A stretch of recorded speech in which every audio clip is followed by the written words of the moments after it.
Hello friends, welcome to unreserved.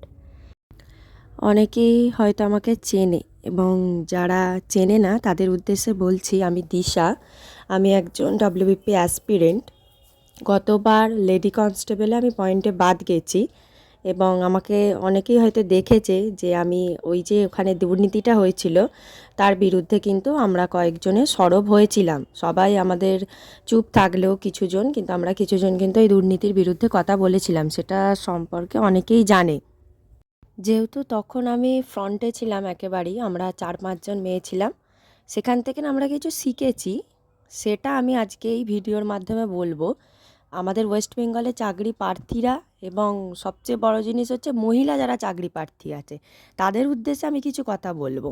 যারা যারা WP aspirant আছে সবাই নিশ্চয়ই এই মহা মিছিলটা এবং অবস্থান কর্মসূচিটা সম্পর্কে জানে, তাই এখানে আমি নতুন করে কিছু বলছি না।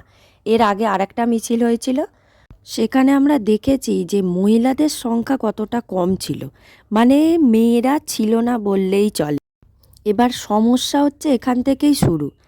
এই যে মেয়েরা কেউ আসতে চাইবে না, মেয়েরা ফ্রন্টে থাকবে না, মেয়েরা রাস্তায় নামবে না, মেয়েরা দুর্নীতির বিরুদ্ধে কথা বলবে না। তো সেই রকমভাবেই আমরা দেখলাম যে ডব্লিউবিপি লেডিটায় কী হারে দুর্নীতি হলো। আমরা মোট প্রথমের দিকে 30 জন মেয়ে ছিলাম যারা এর বিরুদ্ধে কথা বলেছিলাম, একসাথে সংগঠিত হয়েছিলাম। তারপর সেখান থেকে আস্তে আস্তে কমে কমে জিনিসটা 20-তে এসে থামলো। আর ফ্রন্টে কাজকর্মের দিক থেকে মাত্র আমরা 6 জন মেয়ে ছিলাম। 6 জন মেয়েরা আমরা হিমশিম খেয়ে গেছি আগের বারে সমস্ত রকমের কাজ করতে। আর সবচেয়ে বড় জিনিস, ওয়েস্ট বেঙ্গলের প্রতিটা প্রান্ত থেকে, প্রতিটা জেলা থেকে প্রতিটা মেয়ে আছে, অংশগ্রহণ করছে, সবাই আমাদের পাশে থাকবে বলছে, কিন্তু ফ্রন্টে নেমে যে কাজ করা, সেই কাজকর্মের দিকে কিন্তু আমরা কোনো মেয়েকে পাশে পাইনি। যার জন্য কি হলো, শেষ পর্যন্ত আমরা কিন্তু কিছুই করে উঠতে পারলাম না। মেয়েরা যদি না নিজে থেকে স্বতঃস্ফূর্তভাবে এই আন্দোলনগুলোর পাশে না থাকে, তাহলে মেয়েদের সিট আগামী দিনে প্রচুরভাবে বিক্রি হতে চলেছে, যেভাবে আগেও হয়েছে আমরা দেখেছি। আর এই যে পরীক্ষাটা হতে চলেছে, এখানেও কিন্তু মেয়েদের সিট প্রচুরভাবে বিক্রি হবে। এটা কিন্তু বোঝা যাচ্ছে যতটা সম্ভব, কারণ ওরা বুঝতে পেরে যাচ্ছে যে মেয়েদের মধ্যে একতা নেই, মেয়েদের মধ্যে চুরি হলে কেউ কথা বলছে না, মেয়েরা ভয় পাচ্ছে, তো স্বাভাবিকভাবেই ওরা দুর্নীতি করবে। তো এখান থেকে কিন্তু আমাদের শিখতে হবে যে মেয়েদেরকে এগিয়ে আসতে হবে, ঘরে শুধু বসে থাকলে কিন্তু হবে না। আগামী দিনে তুমি পুলিশ হবে, তুমি অন্যজনকে নিরাপত্তা দেবে, আর এদিকে তুমি সাহসী দেখাতে পারছো না, তার বিরুদ্ধে কথা বলতে পারছো না, রাস্তায় নামতে পারছো না, তাহলে কি করে হবে? ছেলেরা আমাদের পাশে তখনই থাকবে যখন মেয়েদের মধ্যে একতা থাকবে। আমরা মেয়েরাই একে অপরের পাশে নেই, কিভাবে ছেলেদেরকে আমি পাশে পাবো? আর আমরা দেখেছি যে বিভিন্ন রকমের যেই সব স্যারেরা পড়ায় আমাদের, বিশেষ করে পুলিশ অ্যাসপিরেন্ট, কতজন মেয়ে থাকে? বেশিরভাগ কিন্তু এখানে ছেলেরাই থাকে। তাই মেয়েদের নিজস্ব অধিকার কিন্তু নিজেদের বুঝে নিতে হবে, নাহলে বারবার এইভাবে দুর্নীতি হতে থাকবে আর তোমার সিট বিক্রি হয়ে যাবে। এখানে অনেকেই বলবে তোমার তো একটা সিট দরকার, তুমি একটা সিট নিলেই হবে। না ভাই, একটা সিট দরকার ওরকম নয়। পুরো জিনিসটা যদি না স্বচ্ছভাবে হয়, তোমার ওই একটা সিটই বিক্রি হয়ে যাবে। সেটা মাথায় রেখে কাজকর্ম করতে হবে। আর এক্সাম যদি একবার হয়ে যায়, আর কিচ্ছু করার থাকবে না, যা কর্মসূচি আগে নিতে হবে। তাই মেয়েদের উদ্দেশ্যে আমি বলছি, তোমরা এগিয়ে আসো। তোমরা না এগিয়ে আসলে হবে না, মেয়েদেরকে সামনে থাকতে হবে। আগামী দিনে যে ডেটটা দেয়া হয়েছে, এখানে মেয়েদের উপস্থিতি যেন বেশি থাকে, মেয়েদেরকে আসতেই হবে। কিচ্ছু করার নেই, মেয়েরা যত সামনে থাকবে তত কিন্তু মিডিয়ার কভারেজ বেশি পাওয়া যাবে।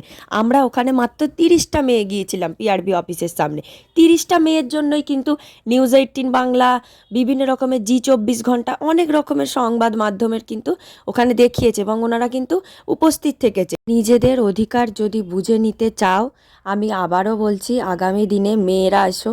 যার যত কাজই থাকুক না কেন, যত দূরেই হোক না কেন, মেয়েরা এসো। মেয়েরা যদি না থাকো তাহলে কিন্তু কিচ্ছু হবে না, ওই কোটি ছেলে গেলেও। আর এখানে বলাই হয়েছে ওবিসি মামলা নিয়ে এত দিনের পর দিন পিছিয়ে রাখা চলবে না, প্রশ্নপত্র যেন ঠিকভাবে হয়, আর যদি একদমই না পারে তাহলে সিবিটি এক্সাম করুক। আর একটা বিষয় হচ্ছে রিজার্ভেশন। দেখো আমরা কিন্তু বৈধ যে রিজার্ভেশনটা আছে মানে SC ST OBC A OBC B এইসব রিজার্ভেশনের কিন্তু বিরুদ্ধে নই। আমরা হচ্ছে অবৈধ যে রিজার্ভেশন আছে তার বিরুদ্ধে আমরা কিন্তু কথা বলবো। এই অবৈধ রিজার্ভেশন চলবে না একটা ক্যাটাগরির মধ্যে, তার মধ্যে হোমগার্ড, সিভিক, ইসি, এইভাবে তো চলবে না। এত এত রিজার্ভেশন দিলে কি করে হবে? মোট টোটাল সিট আছে 11,749, ওটা শুধু লোক দেখানি। বাকি তো ধরতে গেলে 1200টা মাত্র ইউআর, সেখানের মধ্যে 300টা মাত্র আমাদের ফিমেলদের। তো সেখানে যদি দুর্নীতি হয় সিট কিন্তু মেন আমাদের যাবে, ইউআরদের সিটের উপর কিন্তু বেশি প্রভাব পড়বে, তাই সেটা কিন্তু মাথায় রাখতে হবে। গতবার ওই জন্য আমরা দেখলাম যে কম নাম্বারে যারা কোটা ছিল তারা কিন্তু পেয়ে গেল কোটায়, আর এদিকে আমরা বেশি নাম্বার পেয়ে এখনও কিন্তু বেকার ঘরে বসে আছি। আমাদের জীবন থেকে না 1 বছর 2 বছর এইরকমভাবে বছরগুলো কিন্তু চলে যাচ্ছে, কেউ কিন্তু আমাদের কথা ভাবছে না। তাই ইউআরদেরকে কিন্তু এই রিজার্ভেশনের বিরুদ্ধে কথা বলতে হবে, কারণ ইউআরের সিট মানে শুধু কিন্তু জেনারেল ক্যাটাগরির সিট নয়, এই সিটটা কিন্তু সবার, মানে যে ইউআর ক্যাটাগরির কাট অফ ক্লিয়ার করতে পারবে সেই এই সিটটায় আসবে। তাই ইউআর ক্যাটাগরির সিট যদি বেশি হয় তাতে কিন্তু কারোর অসুবিধা হওয়ার কথা নয়। তাই এখানে যারা রিজার্ভ ক্যাটাগরির আছো তাদের এবং যারা ইউআর প্রত্যেকের কিন্তু এই রিজার্ভেশনের ব্যাপারটা নিয়েও বলা দরকার।